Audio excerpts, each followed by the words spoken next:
Isa na namang mainit at mapagpalang pagkakataon ng pinagkaloob sa atin ng ating mahal na Diyos upang patuloy nating subaybayan ang ating programa sa oras ng pag-aaral.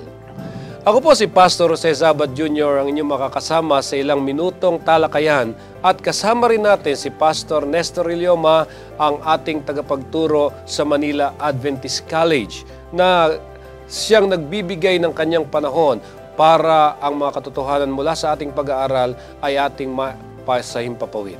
Pastor, kamusta ka na po? Mabuti po, Pastor, at ako'y nagagalak na sa pagwawakas ng ating pag-aaral, tayo'y nasa ikalawa sa huling bahagi, ay ating madarama na ang Panginoon ay kasama natin. Yeah. Hindi lamang bilang manlalalang, kundi bilang isang tagapagligtas na laang sumaklolo sa lahat ng panahon. Kaya nga pinagpapasalamat natin na sa loob ng ilang mga panahon ng pag-aaral na ito ay nadama natin ang patuloy na patnubay ng Diyos. At gayon din, ang pananatili ng ating mga taga-subaybay na lalong dumarami upang saksihan ang atin hong programa. Kaya sa lahat ng mga sumusubaybay ng programa, maraming salamat at patuloy nawang ang pagpapala ng Diyos ay sumainyong lahat. At tanggapin ninyo ang mainit na pagbati namin ni Pastor Ilioma. So tayo po ngayon ay nasa Lesson 12, ikalabing-dalawang serye ng pag-aaral sa trimestreng ito.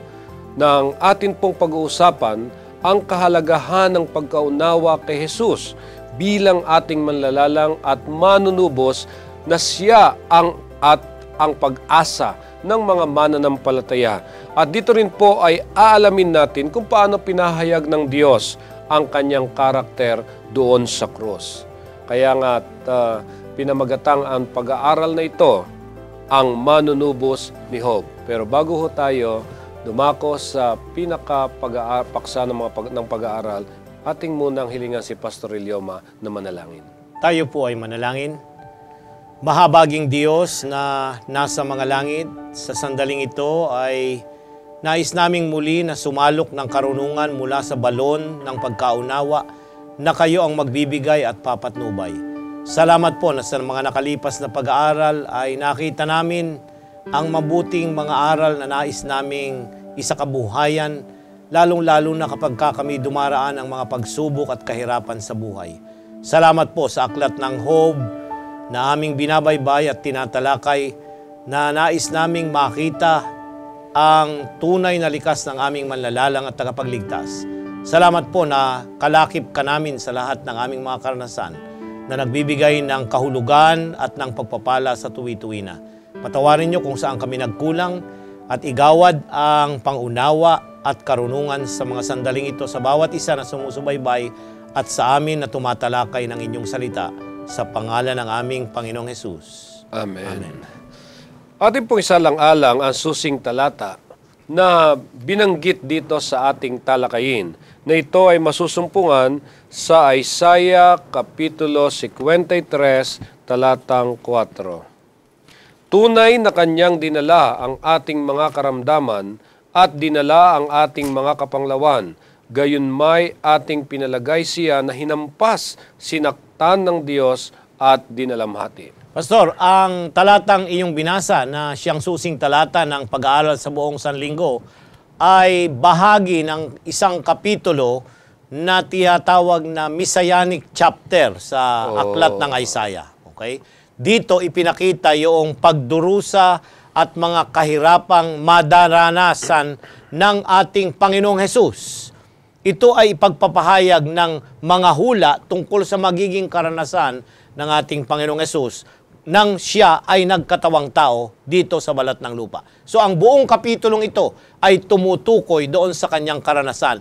Lalong-lalo na yung talatang iyong binasa na tunay na kaniyang dinala ang ating mga karamdaman, dinala ang ating mga kapanglawan, gayon may ating pinalagay siya na hinampas, sinaktan ng Diyos at dinalamhati. So dito mapapansin natin, Pastor, na pinahintulutan ng Diyos na ang kanyang anak hampasin, dalamhatiin, magkaroon ng kahirapan sapagkat siya ang kumuha at nagdala ng ating mga kasalanan at mga kamalian. Kaya nga, sa pagpapahayag na katulad nito, pinapakita na tanging sa Kanya lamang natin masusumpungan ang kahanga-hanga at nakakaaliw na mga kasagutan tungkol sa mga katanungan na binabahagi sa aklat ng Job.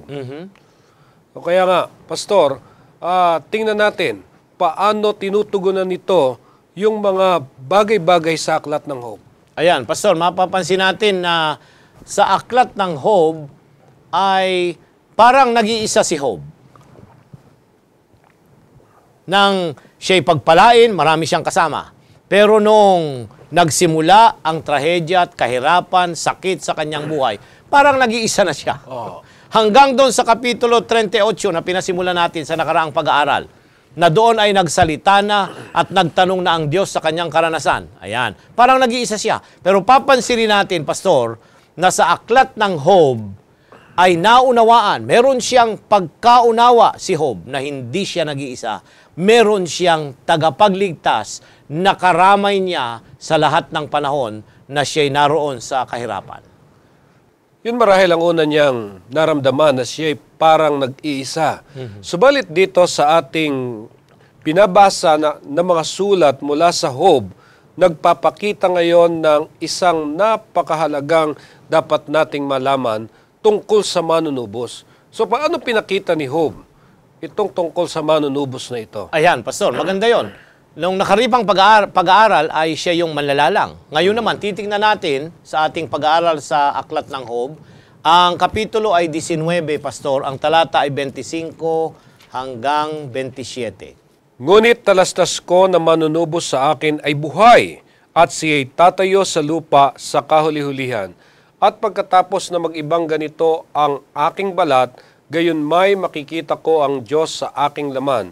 Siyang makikita ko ng sarili at mamamasdan ng aking mga mata at hindi ng iba, ang aking puso ay natutunaw sa loob ko. Narito ang patutuo ni Job, Pastor. Ang sabi nito, ngunit talastas niya. Ibig sabihin, nauunawaan niya na ang kanyang manunubos ay buhay. Buhay. Ito yung konsepto sa aklat ng Job na namutawi sa bibig ni Job na meron siyang manunubos. Ang ginamit dito ay redeemer, Pastor. Yung redeemer dito, iba yung tagapagligtas. Nais kong baybayin. Kakaibang salita yung kahit sa Hebreo, kahit sa Grego, kakaiba yon. Ang ginamit dito ay redeemer, manunubos. Nagsimula ito doon sa salita na buying back, yung bumibiling muli sa atin. Ayan. Tayo ay naibenta sa kasalanan nang tayo ang unang mga magulang ay nagpasya na suwayin ng Diyos. Tayo ay nabenta. Kaya nga, muli tayong binibili ng Diyos. Yun yung konsepto ng manunubos dito. Nais kong iyong pansin. Bakit na tayo bibilihin? Pag-aari niya tayo sa magitan ng paglalang, subalit ang tao'y pinili na maglingkod sa kanyang kaaway. Ang kaaway ng Diyos. At doon, napunta tayo sa kamay ng kaaway. Kaya nga, paano tayo babawiin? Ginamit yung concept na manunubos. Bibilihin tayong muli at ang manunubos, ang gagamitin ay ang kanyang dugo na mabububo. Yung sakripisyo niya sa Kalbaryo, yun ang magiging kabayaran para ang tao ay matubos mula sa pagkaalipin sa kasalanan. Kaya nagpapahayag ang kasaysayang ito na ang Panginoon ay hindi lamang isang manlilikha. Siya ay meron pang napakahalagang titulo o gawaing ginampanan, kundi bilang isang manunubos. At napakaganda yung binabanggit ninyo na tayo 2 beses na naging pag-aari ng ating Panginoong Diyos. Dahil nung una tayo nawalay sa Kanya, nawala dahil sa kasalanan, subalit upang muling maging Kanya tayo, kinailangang tubusin tayo. Tubusin tayo, kaya yung manunubos. So 2 beses. Yan. 2 beses tayong naging pag-aari ng ating Panginoon. Ngayon, paano pinakita ni Job? Actually, kapag ng aking binabasa itong mga bagay na ito, napansin ko na kakaunti lamang ang kanyang pagkaunawa sa Diyos bilang isang manunubos. Yan. Kaya nga, dito nais nating liwanagin kung paano pinakita ni Job ang ibang kaalaman tungkol sa manunubos. Ayan, ang kaalaman, sabi rito ay kaalaman. Paano niya, ginamit niya yung salitang manunubos. Dito sa aklat ng Job, Pastor, ay ginamit ni Moses na may akda ng Job, mula sa bibig ni Job, yung salitang manunubos. Hindi niya ginamit yung tagapagligtas. So, doon sa konsepto pa lang, alam niyo, pagka maiba ako, Pastor, may mga taong hindi naniniwala sa Diyos. Ang tawag nila ay atheist. Ayan. Pagka may nakakausap ako, may mga kaibigan akong nag-aral sa malalaking universidad, hindi daw sila naniniwala sa Diyos, ay sabi ko sa kanila diyan pa lang sa iyong pangungusap, meron ka ng concept about God. Kasi sabi nila, hindi ako naniniwala sa Diyos. Pag ginamit niya yung salitang Diyos, Pastor, i-deny man niya na hindi siya naniniwala, meron siyang concept sa kaisipan. So dito, nang banggitin ni Job yung salitang manunubos, bagamat wala siyang full na pagkaunawa, ano yung role, ano ang gagampanan, paano siya magiging manunubos, dahil yun ay i-reveal pa sa sanktuaryo at sa sakripisyo doon sa Lumang Tipan, ay mapapansin natin, Pastor, na meron na siya nung concept doon sa kanyang kaisipan na merong magliligtas, merong kukuha ng kanyang lugar at hindi siya iiwan bagkos iyahanda yung hanggang sa darating na future ay darating siya bilang tagapagligtas. Ayan. Kaya napakahalaga yung nauunawaan natin yung dalawang titulo ng ating Panginoong Diyos. Yung nakaraan, sinasabi natin na ang Diyos ang siyang manlilikha at ngayon ay ang Diyos bilang ating manunubos. Dalawang titulo na napakahalaga sa Diyos, napakahalaga para sa bawat isa sa atin. Dahil pagka maririnig natin yung salitang manunubos, ito'y nagpapahayag ng isang dakilang pag-asa para sa ating lahat. Kaya nga ang tanong, bakit ang papel ng manlalalang ay magdadala ng dakilang pag-asa sa mananampalataya? At iugnay natin doon sa pagiging manunubos. So dalawa yung, Pastor, manlalalang at manunubos. Okay. Tunghayan natin ang isang propeta, yung kaninang propeta rin na nagsimula ng susing talata natin dito sa 48, Pastor. 48, 13 hanggang 17. Dito pinagsama yung dalawa, manlalalang at manunubos. Okay. Ayan, 48, ang talata ay 13 hanggang 17. Ang sabi po sa mga tala, oo, ang aking kamay ay siyang naglagay ng patibayan ng lupa, at ang aking kanan ay siyang nagladlad ng langit. Pagka ako'y tumatawag sa kanila, sila'y nagsisitayong magkakasama. Kayo'y magpipisan, kayong lahat at inyong didinggin, sino sa kanila ang nagpahayag ng mga bagay na ito. Siyang iniibig ng Panginoon ay kanyang tutuparin ang kanyang kaligayahan sa Babylonia at bubuhatin niya ang kanyang kamay sa mga Kaldeo. Ako nga'y nagsalita, o aking tinawag siya, aking dinala siya at kanyang pagiginhawahin ang kanyang lakad. Kayo'y magsilapit sa akin, inyong dinggin ito mula sa pasimula ay hindi ako nagsalita ng lihim. Mula ng panahon na nangyari ito, nandoon nga ako at ngayon sinugo ako ng Panginoong Diyos at ng kanyang Espiritu. Ganito ang sabi ng Panginoon ng inyong manunubos ng banal ng Israel. Ako ang Panginoon mong Diyos na nagtuturo sa iyo ng mapapakinabangan na pumapatnubay sa iyo sa daan na iyong marapat na lakaran. Narito, Pastor, ang concept na iyong idinidiin na siya ang manlalalang sa talatang 13 at 14, dinidiin na siya yung gumawa ng lahat ng bagay. Siya ang nagtatag ng lahat ng bagay. Sa kapitulo talatang 16 at 17, binanggit naman yung siya ay manunubos. So, ang tanong ay, bakit ang papel na ginagampanan ng ating Panginoong Hesus na manlalalang at tagapagligtas nagdadala ng malaking pag-asa? Yun yung tanong. Bakit? Kasi yung manlalalang at yung tagapagligtas, iisa, Pastor. Hindi magkaibang nilalang. Hindi. Siya ay iisa. Siya yung lumalang, siya rin yung tagapagligtas. Nilinawin natin, Pastor.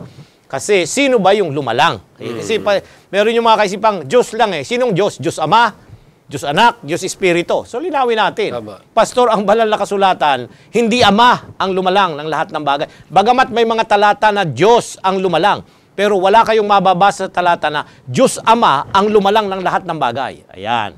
Kaya sino yung manlalalang na tinutukoy ng banal na kasulatan? Yon ay ang ating Panginoong Hesus. Ayan. Sino yung tagapagligtas? Ang ating Panginoong Hesus din. Ang Diyos, manlalalang as in general. Pero specifically, ang Kristo na nagkatawang tao, siya yung ikalawang persona ng pagkadiyos na lumalang. Siya yung nagsalita sa Genesis Kapitulo 1 ng lahat ng bagay na nangyari at naganap. Ayan, Pastor. So, lilinawin natin. Sino yung manlalalang? Ang ating Panginoong Hesus. Sino yung tagapagligtas? Ang ating ding Panginoong Hesus. May mga talata sa Biblia na ang Diyos ay manlalalang. Siya rin ang Diyos na manunubos. Ayan. Sino yun? Ang manunubos dapat magbayad ng kanyang dugo. Hindi Ama ang nagbayad ng kanyang dugo. Ang manlalalang, dapat siya yung nagsalita at sa kanyang pagsasalita, dapat yung claim niya, siya yung berbo, siya yung salita. Ang Ama hindi tinatawag na berbo sa banal na kasulatan. Ang Panginoong Hesus, ang salita na siyang naging dahilan na nalalang ang lahat ng bagay. So, lilinawin natin yon. Kasi may mga ilan na, ay, Diyos Ama ang tagapaglalang. Hindi. Ang ating Panginoong Hesus, ang tagapagligtas, at siya rin ang manlalalang. So, pwede bang isipin na merong manlalalang, pero hindi siya yung manunubos? Ay, may mga ganyang kaisipan. Yan, Pastor. So, sa tinuturo ng Biblia, kasi nakukonfuse ang mga nagbabasa ng Biblia, kasi may mga talata nga na ang Diyos ay manlalalang, ang Diyos ay manunubos. Tapos pupunta ka naman na ang Panginoong Hesus ang lumalang ng lahat ng bagay. Ang sabi nila, siya daw ay pinagkalooban ng karapatan para lalangin ang lahat ng bagay. Babasa sila ng mga ganong mga talata na pinalalabas na nila na narito ang Diyos Ama, narito ang anak na mas mababa, at inuutusan lang siya na gumawa ng lahat ng bagay. Hindi po ganon. Magkapantay yung Ama, Anak at ang Espiritu mula pa sa pasimula at meron silang bahagi sa paglalang, equal sila sa pagtubos, ganon din ang banal na Espiritu. May mga papel na ginagampanan yung tatlong persona ng pagkadiyos. Dapat malinaw yun, Pastor. At isa sa maliwanag dito, yung manlilikha na siyang may kakayanang likhain ng sanlibutan, siya rin ang may kakayanang tumubos sa ating mga kasalanan. Ayan. So, yun ang napakaliwanag sa lahat. Ngayon, binanggit nyo na rin lang na si Jesus ang siyang manlalalang at siya rin ang manunubos. Paano tinali nitong manunulat ng bagong tipan na si Juan ang katotohanan na siya nga yung parehong manlalalang at manunubos? Magandang tunghayan natin, Pastor. Doon sa Juan Kapitulo 1, ang talata ay 1 hanggang 14. Nang pasimula, siya ang berbo, at ang berbo ay sumasa Diyos, at ang berbo ay Diyos. Ito rin ang pasimula ay sumasa Diyos. Ang lahat ng mga bagay ay ginawa sa pamamagitan niya, at alinman sa lahat ng ginawa ay hindi ginawa kung wala siya. Nasa kanya ang buhay, at ang buhay ay siyang ilaw ng mga tao. At ang ilaw ay lumiliwanag sa kadiliman, at ito'y hindi napag-unawa ng kadiliman. Naparito ang isang tao na sugong mula sa Diyos, na ang kanyang pangalan ay Juan. Ito'y naparitong saksi upang kanyang patotohanan ng ilaw, upang sa pamagitan niya ay magsisampalatayang lahat. Hindi siya ang ilaw, pumaparito upang kanyang patotohanan ng ilaw. Nagkaroon ng tunay na ilaw sa makatwid bagay ang ilaw na lumiliwanag sa bawat tao, na pumaparito sa sanglibutan. Siya'y nasa sanglibutan at ang sanglibutay ginawa sa pamamagitan niya, at hindi siya nakikilala ng sanglibutan. Siya'y naparito sa sariling kanya, at siya'y hindi tinanggap ng mga sariling kanya. Datapwat ang lahat ng mga nasa kanya'y nagsitanggap, ay pinagkalooban niya sila ng karapatang maging mga anak ng Diyos sa makatwid bagay ang mga nagsisampalataya sa kanyang pangalan, na mga ipinanganak na hindi sa dugo, ni sa kalooban ng laman, ni sa kalooban ng tao, kundi ng Diyos. At nagkatawang tao ang berbo at tumahan sa gitna natin, at nakita namin ang kanyang kalwalhatian gaya sa bugtong ng Ama na puspos ng biyaya at katotohanan. Narito ang sulat ni Juan. Ito yung unang ebanghelyo na isinulat ni Juan, Pastor. Bagamat meron pa siyang mga aklat na mga isinulat. Bari 5 ang aklat na isinulat ni Juan. Merong 1, 2, 3 John, at saka yung Apokalipsis. Ito yung ebanghelyo. At sa kanya, alam niyo dito sa ebanghelyo ni Juan, Pastor, hindi nyo mababasa na ipinanganak ang ating Panginoong Hesus. Ayan. Nagpasimula ang aklat ng Juan sa walang hanggan. Yung statement doon nang pasimula, in the beginning. Ayan. Alam ba mo, Pastor, na ang 1:1 ng Juan ay mas malayo kaysa Genesis 1:1? Yan. Bakit? Yung Genesis 1:1 is only the beginning in creation. Pero ito, eternity beginning. Yung sa walang hanggan na naroon ang Diyos, naroon ang Espiritu, naroon ang Anak. So naroon silang tatlo. Wala silang pasimula. Kasi may mga nagtuturo na siya'y may pasimula, yung berbo. Yan. At siya yung naging dahilan kaya nagkaroon ng paglalang. Talatang 3:4, at kung pupunta tayo sa sulat ni Apostol Pablo sa Lucas Kapitulo 2, ay mababaybay natin doon na siya yung manlalalang. Kasi ang tanong natin ay, paano ito itinali? Paano ibinuhol ni Juan yung katotohanan na siya yung manlalalang at siya rin yung tagapagligtas? So, bago siya magkatawang tao, ipinakita rito na naroon siya sa walang hanggan. Dapat malinaw ito.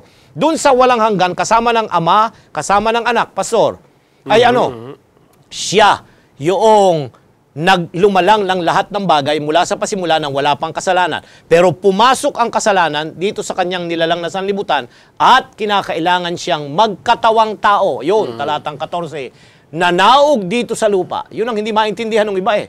Paano kung siya ay may pasimula, ay sabi nila, diyan lang siya nagpasimula sa Kapitulo 14. Hindi, kundi naroon na siya. Ano ang kanyang kalalagayan? At mamaya babasahin natin, siya ay nasaan yung Diyos at kapantay ng Diyos Ama at ng Banal na Espiritu. So maliwanag na ang Diyos na ito, ang ating Panginoong Hesus, ay nagpasimula sa walang pasimula.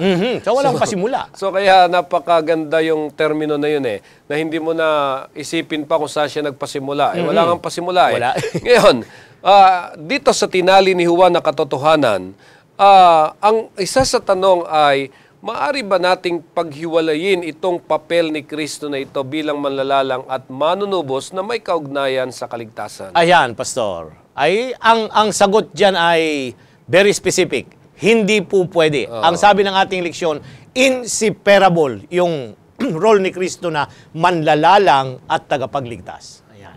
So, hindi pwedeng paghiwalayin. Hindi pwede. Kung sino kasi yung lumalang, siya rin ang kukuha ng tao kung siya'y magkakasala na tutubos mula doon sa kanyang pagiging makasalanan. Hindi po yung Ama ang magiging tagapagligtas at tutubos at magbububo ng kanyang dugo, kundi yung lumalang na nagsalita, yung berbo, yung salita, siya yung mananaog at magkakatawang tao, naglaman. Kaya nga sa English ay incarnation, nagkaroon ng karne. Pagka ako'y nagtuturo sa mga estudyante ko, nililinaw ko yun eh. Incarne, sabi sa Latin, naglaman. Kinuha ang pagiging tao natin. Hindi po, ang Ama, Espiritu, hindi siya naglalaman. Ang Espiritu, hindi rin naglaman. Pero ang Kristo na nasa Espiritu, nung siya naroon sa walang hanggan, siya yung nanaog at nagkatawang tao. So napakaliwanag itong konsepto na ito ng ating Panginoong Hesus, ang manlalalang at manunubos, na kung saan ay nabigyan natin ng diin upang hindi tayo mawawala doon sa tamang turo na si Jesus ang manlalalang at siya rin ang ating manunubos. Ngayon, tingnan ho natin na itong si Job, kinikilala niya talaga na ang Diyos ang pinakamataas na namumuno sa sansinukob dahil siya yung manlilikha. Pero ang isa sa bagay na kung saan ay paano mo malalaman nga kung paano maging isang tao kung hindi mo naranasan yung pagiging isang tao. Ayan. Kaya nga dito ang tanong ay, ano ang reklamo ni Job sa Diyos na kaugnay ng kanyang pagiging kataas-taasan? Ayan. So, nakita natin na naunawaan ni Job na siya yung manlalalang. Siya yung makapangyarihang Diyos. Ayan. Siya rin yung tagapagligtas kasi inamin naman niya yon. Sa Kapitulo 10, ang talata ay 4 at 5, Pastor, ng Aklat ng Job. Ikaw ba'y may mga matang laman o nakakakita ka bang gaya ng pagkakita ng tao? Ang iyo bang mga karawan ay gaya ng mga karawan ng tao o ang iyong mga taon ay gaya ng mga karawan ng tao? Ayan, ang sinasabi niya rito ay, hindi ka naman nagtao eh. Paano mo maintindihan ang karanasan namin na limited? Ikaw ay unlimited, infinite. Ayan. Ikaw ay omniscience. Now, pansinin natin, Pastor, nang isulat ang aklat ng Job, ay hindi pa nagkakatawang tao ang ating Panginoong Jesus. Ayan. So, yung concept ng manlalalang at tagapagligtas, nariyan na sa aklat ng Job. Pero, hindi pa siya nagkakatawang tao. Kaya ang tinatanong ni Job, paano mo maiintindihan ang aming karanasan na kami nagkakasakit, kami ay umiiyak pagka namatayan, kami ay nagdarahop, naghahanap ng pagkain, nagsasalat ng maraming mga bagay. Paano? Hindi mo naman naranasan. Yun yung complaint ni Job, Pastor. Yan. Oo. So kaya nga, tama nga lang yung unang pagpapaliwanag ninyo na para masagot ng Diyos itong si Job. Actually, sinagot ng Diyos itong si Job sa pamamagitan ng pagkakatawang tao ng Panginoong Hesus. Ayan. So, nung panahong yun, ay hindi pa. Nung panahon ni Job. Kasi darating pa lang ang tagapagligtas. Kaya nga tuwing sila'y papatay ng mga handog na tupa, nagsasakripisyo siya. Pag-aralan natin yun sa mga nakalipas na leksyon na paghihingi ng tawad sa kanyang kasalanan, sa kanyang mga anak, nag-o-offer siya ng sakripisyo, inaaninag nito yung darating na tagapagligtas. Hindi pa niya naintindihan na yun ay magkakatawang tao, magkukuha ng laman para madanasan yung kanyang katanungan, kanyang tinatanong. Yan. So ibig sabihin, ang Biblia tumugon sa reklamo ni Job. Yan. Bagamat hindi doon sa panahong iyon. Sa panahong naroroon, sa panahon ni Moses, hindi. At itong pagtugon na ito ay makikita natin sa Lucas Kapitulo 2, talatang 11. 11, yan. Ang sabi dito ay ganito, sapagkat ipinanganak sa inyo ngayon sa bayan ni David ang isang tagapagligtas na siya ang Kristo, ang Panginoon. Ayan, ipinanganak. Nang ibig sabihin, naranasan niya kung paano tayo pumasok dito sa balat ng lupa. Ayan. So, yung katanungan na, hindi mo naman naintindihan yung aming limitasyon na kami ay ipinanganak, pwedeng mamatay, pwedeng magkakasakit. Ang sabi ng Panginoon, ayan. Ang Lucas ay nagsabi na siya ay ipinanganak. Doon sa Juan 1:14 ay atin ding binasa kanina. Maliwanag doon kanina. Na siya ay nagkatawang tao. Sa Lucas 19:10, Pastor. Sapagkat ang anak ng tao ay naparito upang hanapin at iligtas ang nawala. Naparito. Sino yung naparito? Yung anak, yung manlalalang.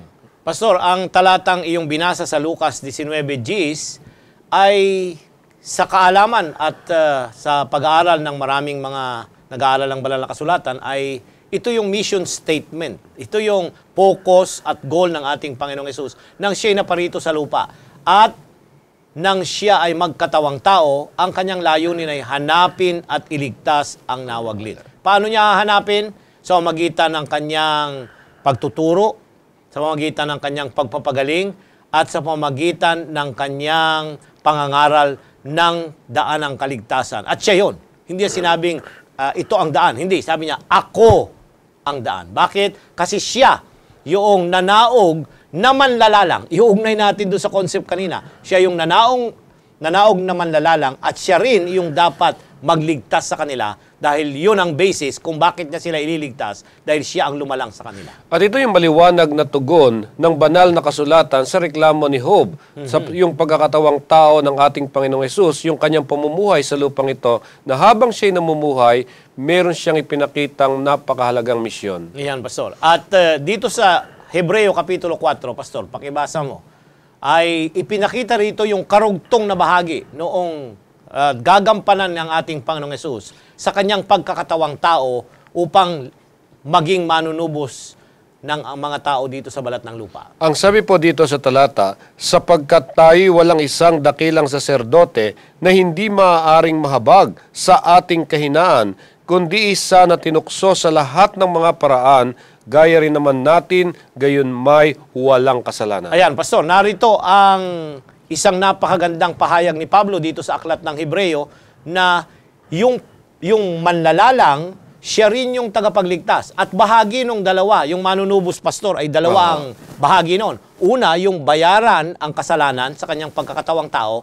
at pagkatapos ng kanyang pagbayaran ang kasalanan sa magitan ng kanyang kamatayan, aakyat siya sa langit bilang saserdote. Ano yun? Pari, namamagitan. Hindi tao, hindi Diyos ang tagapamagitan, kundi ang tao at Diyos. Yung dual role. Kasi siya yung lalapit sa Diyos at siya rin yung lalapit at mag-aalok sa tao ng kaligtasan sapagkat siya'y walang kasalanan. How can he approach God? Paano niya lalapitan ang Diyos? Sapagkat wala siyang kasalanan. So pwede niyang hawakan ang tao dahil tao siya.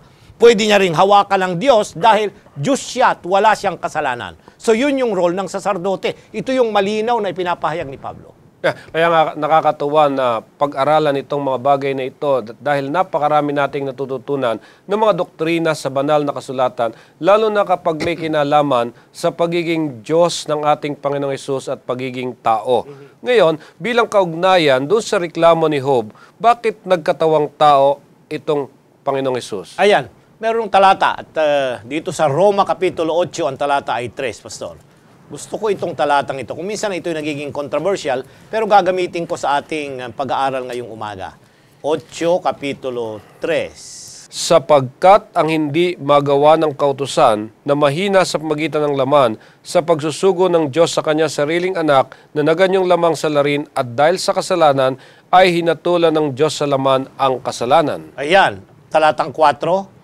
Upang ang kahilingan ng kautusan ay matupad sa atin na hindi nagsisilakad ayon sa laman, kundi ayon sa Ayan, Espiritu. narito Pastor, nais kong pansinin natin na dito sa Kapitulo 8 ay mapapansin natin na He took upon Himself the form of a what? Ang sabi doon, kanyang kinuha, siya nag-anyong lamang sa larin. Ayan, napansin po Pastor? Hindi lang siya nag-anyong tao, kundi nag-anyong tao na may dala ng mga kasalanan. He was made sin sa ibang bahagi ng banal na kasulatan. Siya ay tinignan ng Diyos na nagdala ng mga kasalanan ng karamihan. Kaya nga, bakit niya kinuha yung humanity, Pastor? Kasi yun ang paraan para mamatay. Hindi ka pwedeng mamatay kung Diyos ka. Yan. So, kinakailangan kunin niya yung took the humanity para dun sa kanyang pagkakatawang tao, madadaranasan niya yung kamatayan na kabayaran ng kasalanan. So, lilinawin natin yon. Only in the form of humanity, ang Panginoong Hesus, makakadaan siya para bayaran yung kabayaran ng kasalanan at yun ay ang kamatayan. So, ibig niyo pong sabihin, Pastor, na ang ating Panginoong Hesus ay naging tulad rin sa isang makasalanang laman. Yan. Hindi natin sasabihin siya ay makasalanan. Kundi kinuha niya itong laman na laman ng tao pagkatapos na si Adan at Eva ay magkasala na. Ayan. Hindi po holy flesh ang ating Panginoong Hesus nang siya ay magkatawang tao. Hindi yung laman ni Adan bago magkasala ang laman niya, kundi yung laman ni Adan, itong katawang ito, napapagod, ayan, umiiyak, okay, nagagalit, naipakita niyang lahat ito, bagamat hindi siya makasalanan. Ayan. So itong lamang ito, yung kinuha niya is the form of Adam na after the fall, yung laman. Pero yung tendency na magkasala, wala po siyang kasalanan. Wala siyang kasalanan. Yan. May possibility ba na magkasala? Mayroon. Pero wala po siyang tendency, yung inclination, yun ang wala sa ating Panginoong Hesus nang siya ay magkatawang tao. So ibig sabihin, nasa Panginoong Hesus ang katulad rin nung ating nararanasan. Yes. Naranasan din niya. So, wala dito yung sinasabing kasi kaya si Jesus ay nagtagumpay dahil siya isang Diyos. Isang Diyos. Ayan, hindi niya, unang-una, hindi niya ginamit ang kanyang pagka-Diyos. Ayan, doon sa Pilipos mamaya, babasahin natin, hindi niya ginamit ang kanyang pagka-Diyos. Ikalawa, papansinin niyo na ang kanyang kinuhang katawan, itong katawan ay yung katawan pagkatapos na ang tao ay magkasala. Hindi yung katawan bago magkasala ang tao. Pero wala siyang tendency, lilinawin natin, ito ang kaibahan niya sa atin. Wala siyang hilig na magkasala. Pero may posibilidad. Kaya nga tinukso siya. Kaya kahit na ilang tukso ang gagawin sa iyo, kung wala namang posibilidad na magkamali ka, but does he have the possibility to sin? Yes, kagaya ni Adan noong unang panahon. At dahil sa ganitong mga karanasan ng Panginoong Hesus, na nakita natin kung paano siyang namuhay ng mayroong katuwiran sa lupang ito na hindi nagkakasala, siya ay tinitingnan natin bilang modelo ng sangkatauhan. Ayan. Dito sa 1 Juan, Kapitulo 2, versikulo 6. Ang nagsasabing siya'y nananahan sa kanya ay nararapat namang lumakad na gaya ng nilakad niya. Ayan, sino yung ito? Yung lakad dito, Pastor, hindi yung naglalakad na literal ng paa.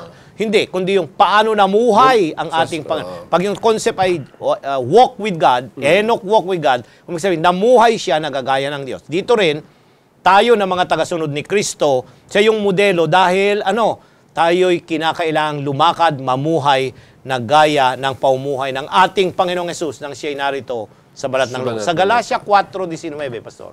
Maliliit kong mga anak, na muli kong ipinagdaramdam sa panganganak hanggang si Kristo ay mabadha sa inyo. Ayan, para si Kristo'y makita, mabadha, maipamuhay natin yung Panginoong Hesus na nanaog dito sa lupa. Yun ang nais. Kaya siya yung ating modelo. Dahil yun ang minimit kahit si Pablo, yung sinabi rito, maliliit kong mga anak. Hindi po maliliit. Ang tinutukoy niya rito ay mga mananampalataya. Yan. Hindi po yung maliliit na bata ang tinutukoy ni Pablo rito, kundi tayong mga mananampalataya na nanampalataya kay Kristo, nais niya na makita, mabadha sa ating mga buhay yung pamumuhay ng ating Panginoong Hesus. Dahil ang pamumuhay ng ating Panginoong Hesus ay walang kapintasan. Ang kanyang pamumuhay ay buhay na matuwid na kapagkat titingnan ng Diyos, makikita ng Diyos ang karakter na siyang karapat-dapat. So kaya kapag nasa ating buhay, ang ating Panginoong Hesus, yung paraan ng pamumuhay natin, pagka tinitingnan tayo ng Diyos, nakikita niya ang ating Panginoong Hesukristo. So ngayon, bakit, namuhay ang ating Panginoong Hesus ng katulad ng tao, katulad natin, pero bakit ang kamatayan niya ay kinakailangan? Necessity. Yan. Ang tawag namin dyan sa pag-aaral ng mas malalahim na teolohiya ay divine necessity. Now, pansinin natin, Pastor, doon sa Marcos 8:31. At siya'y nagpasimulang magturo sa kanila na ang anak ng tao ay kinakailangang magbata na maraming mga bagay at itakwil ng matatanda at ng mga pangulong saserdote at ng mga eskriba at patayin at pagkaraan ng 3 araw ay muling magbangon. Ayan, ang sabi rito ay kinakailangan. Patayin. It is a necessity. Kinakailangan na siya'y mamatay. Bakit kinakailangan siyang mamatay? Galatia 2:21, Pastor. So, yung concept na kinakailangan siyang hindi magpakamatay, ha? Kasi yung may concept kailangan siyang mamatay. Mamatay, ayan. Galatia 2:21. 21, hindi ko niwawala ng halaga ang biyaya ng Diyos sapagkat kung sa pamagitan ng kautusan ay ang katwiran kung gayoy si Kristo ay namatay ng walang kabuluhan. Ayan. Dahil bakit pinasok ni sa Pablo ito? Kasi yung iba, nais maging matuwid sa pagtupad ng kautusan. Hindi. Hindi tayo makakakuha ng pagiging matuwid sa harapan ng Diyos. Ang daan lamang, Pastor, na tayo magiging matuwid, mamatay ang Kristo at tanggapin yung sakripisyong yon. Dahil yung namatay, walang kasalanan, matuwid. At pag kukunin natin yun, ia-apply yun ng Diyos. Pag tayo'y humingi ng tawad, ia-apply ng Diyos yung kanyang sakripisyo, yung kamatayan niya na walang kasalanan para sa ating at sa mamagitan ng pananampalataya at biyaya, tatanggapin natin ang kaligtasan at tayo'y i-declare ng Diyos. Napakaganda noon na tayo'y walang kasalanan. Hindi dahil meron tayong ginawang mabuti, hindi, kundi dahil sa kamatayan noong walang kasalanan na nabayubay doon sa krus. At ito ang siyang naging dahilan na bago ang kamatayang yaon ay naihula dito sa lumang tipan ng ating Panginoong Hesukristo ay pawang daranas ng pagdurusa. At ito yung pangunahing propesiya dito sa lumang tipan. Ayan, Pastor, doon sa Isaiah na ating pinasimulan sa susing talata kanina, Isaiah 53, ang talata ay 1 hanggang 6. Bagamat ito ay buong kapitulo, baybayin natin yung unang mga 6 na talata ng kapitulo 6. Sinong naniniwala sa aming balita at kanino nahayag ang bisig ng Panginoon? Sapagkat siya'y tumubo sa harap niya na gaya ng sariwang pananim at gaya ng ugat sa tuyong lupa, walang anyo o kagandahan man. At pagka ating minamasdan siya ay walang kagandahan na mananais tayo sa kanya. Siya'y hinamak at itinakwil ng mga tao, isang taong sa kapanglawan at bihasa sa karamdaman at gaya ng isa na pinagkublihan ng kanilang mukha ng mga tao na siya'y hinamak at hindi natin hinahalagahan siya. Tunay na kanyang dinala ang ating mga karamdaman at dinala ang ating mga kapanglawan. Gayon may ating pinalagay siya na hinampas, sinakta ng Diyos at dinalamhati. Ngunit siya'y nasugatan dahil sa ating mga pagsalangsang. Siya'y nabugbog dahil sa ating mga kasamaan. Ang parusa ng tungkol sa ating kapayapaan ay nasa Kanya. At sa pamagitan ng Kanyang mga latay ay nagsigaling tayo. tayong lahat na gaya ng mga tupa ay naligaw. Tayo ay tumungo bawat isa sa kanyang sariling daan at ipinasan sa kanya ng Panginoon ang Ayun, kasamaan Pastor, napansin nating mo yung lahat. huling bahagi ng talatang binasa mo, ipinasan sa kanya ang ating mga kasamaan na ating mga nagawa. So, ito yung sakripan. Ang tanong wala namang nabanggit dyan ng Panginoong Hesus. Kung babaybayin natin, babalik tayo sa bagong tipan. Doon sa tagpo na si Felipe ay nakikipag-Bible study doon sa eunuch ng reyna ng Candace. Ay binabasa niya ang kapitulong ito.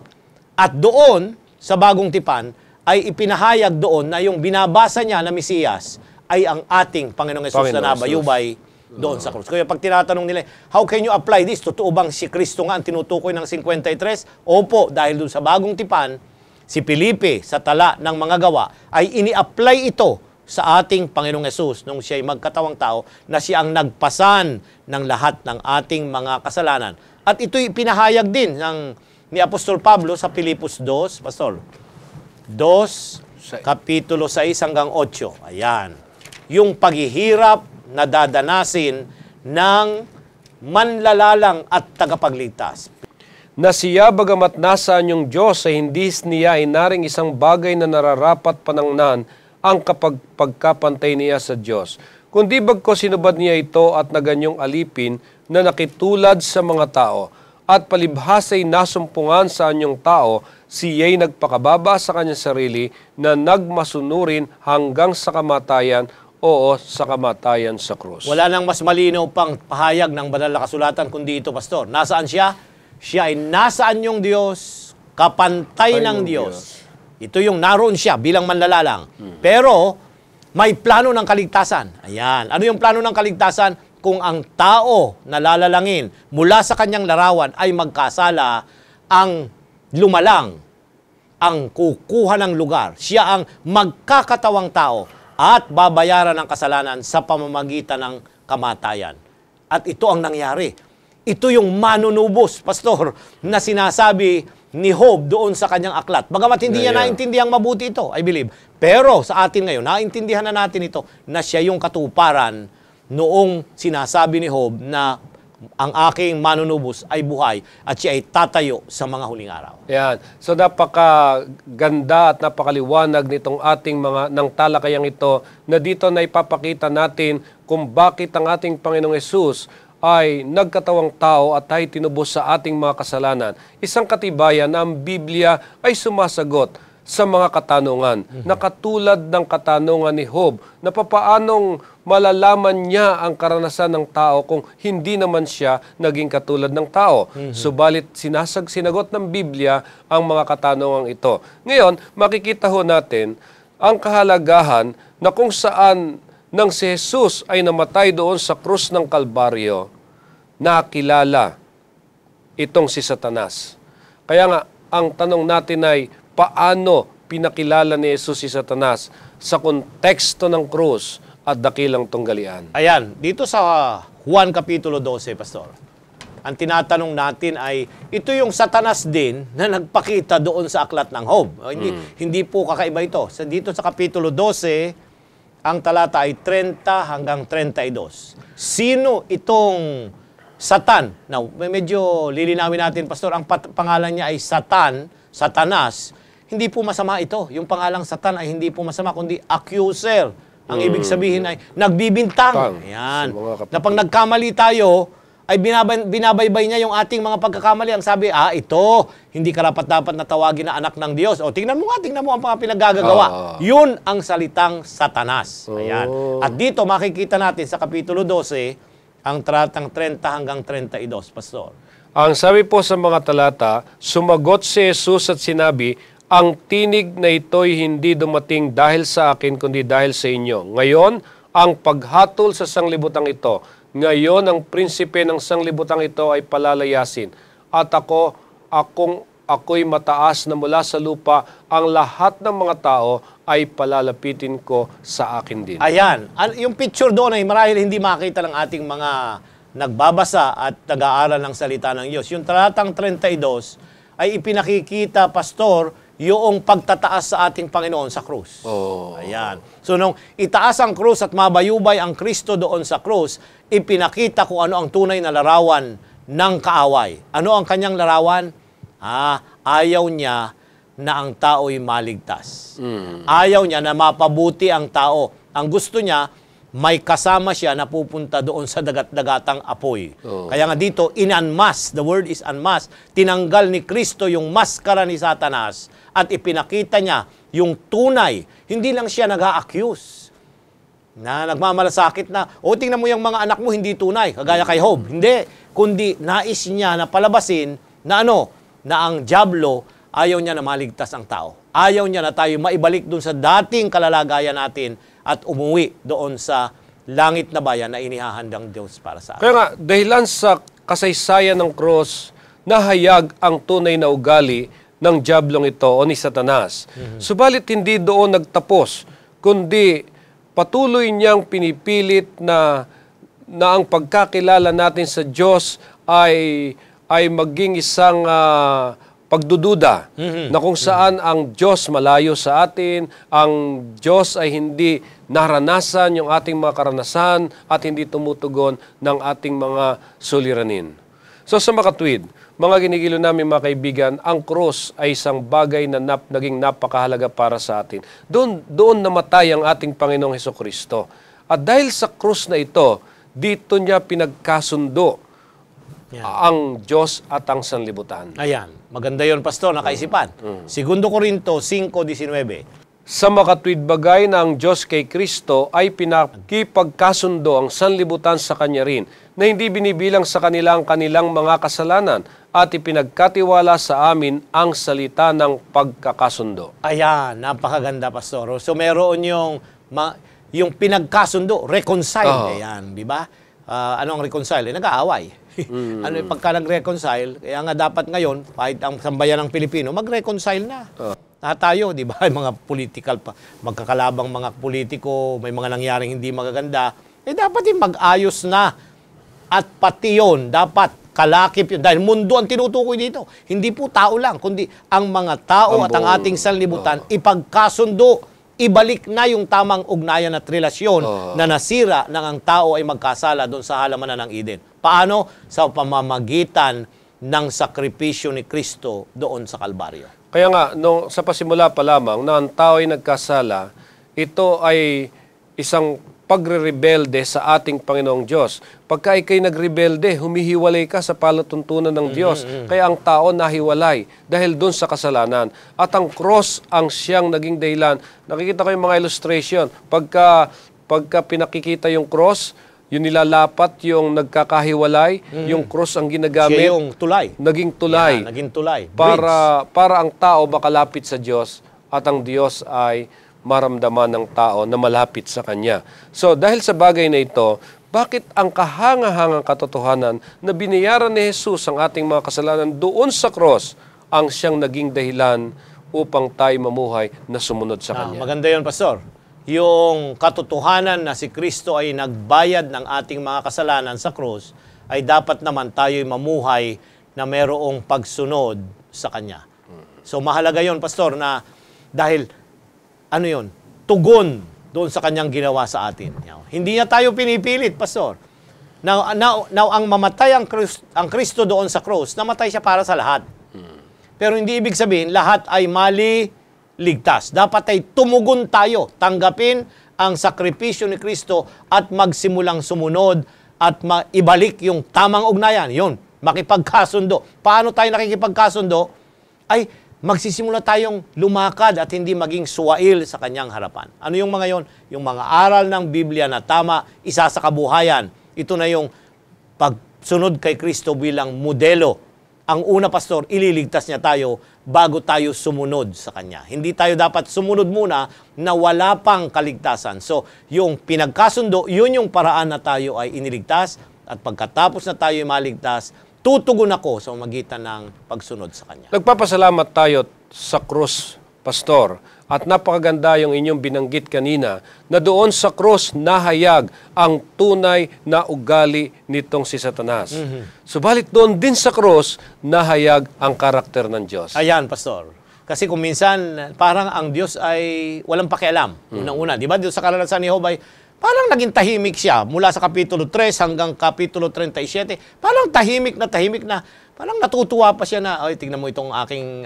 Siya pa yung nagbigay ng pahintulot, hindi ba? Parang sabi ni Satanas, tingnan mo, siyang nagpahintulot. Tingnan mo, pinabayaan ka niya. Tingnan mo, dumarating yung ganung mga kaisipan sa isang anak ng Diyos. Sana, tingnan natin na hindi ganon. Ang krus ay nagpapaalaala na hindi tayo iniwan ng Diyos, kundi nanaog siya. Kinuha ang ating lugar para wala kang dahilan na sabihin mo, ay hindi naman niya naranasan yung aking naranasan Sa ating leksyong pinag-aralan, Pastor, ang pagkakatawang tao ni Kristo ay nagsasabing, mahal tayo ng Diyos, ebidensya ito na hindi niya tayo iiwan at hanggang sa huling pagkakataon, nais niya na tayo at ako ay maligtas. Amen. Mga kaibigan, si Jesus ay pumarito sa lupa mula sa langit upang mamuhay at mamatay para sa atin. Alam ni Job na buhay ang kanyang manunubos, kaya kung unawain lamang natin ang krus, magiging maliwanag din sa atin na kinuha ni Jesus ang kamatayan na dapat sanay sa sangkatauhan, kasama ng lahat ng pagdurusa at kahapisan ng lahat ng henerasyon. Kaya ang nagliligtas na kalamang ito ay nagdadala sa atin sa pamamagitan ng ating mga pagdurusa tungo sa buhay ng mga tinubos. Maraming salamat po, Pastor, sa inyong napakagandang pagbabahagi. Naubos na naman ang ating panahon, kaya nga't ating tapusin ang pag-aaral na ito sa pamagitan ng isang panalangin. Dakila naming Diyos, maraming salamat sa krus. Nahayag ang tunay na ugali ni Satanas. At ganun din ang kahangahangang pag-uugali ng aming Panginoong Hesus na nagpapakita ng kanyang pag-ibig sa bawat isa sa amin na tumubos sa aming mga kasalanan. Sa kasaysayan na ito ni Job, ipinakita sa amin na kayo ay kasama namin na kung mayroon mang pagdurusa at kayo rin kasama namin para sa pagtatagumpay. Pagpalain niyo, Panginoon, ang lahat ng sumusubaybay sa programang ito, 10 ng kanilang pamilya, anuman ang kanilang kinaharap ngayon, lagi nawa sanang naroon sa kanilang kalagitnaan ang presensya ng aming Panginoon. At kami manghawak na matibay na may pananampalataya sa aming Panginoong Hesus na siyang lumikha at naging manunubos sa aming mga kasalanan. Tanggapin niyo ang aming pagtatalaga. Ito pong aming hiling sa pangalan ni Hesus. Amen. Amen. Maraming salamat mga ginigiliw namin mga kaibigan sa inyong pakikisama sa pag-aaral na ating sinagawa, na sana'y huwag kayong bibitiw dahil ang kahuli-huliang serye ay isa sa napakahalagang pag-aaral dito sa Aklat ni Job. Muli po, sumagana nawa ang inyong pamumuhay. Ako si Pastor Jose Sabat Jr., si Pastor Ilioma, nagpapasalamat sa inyong lahat.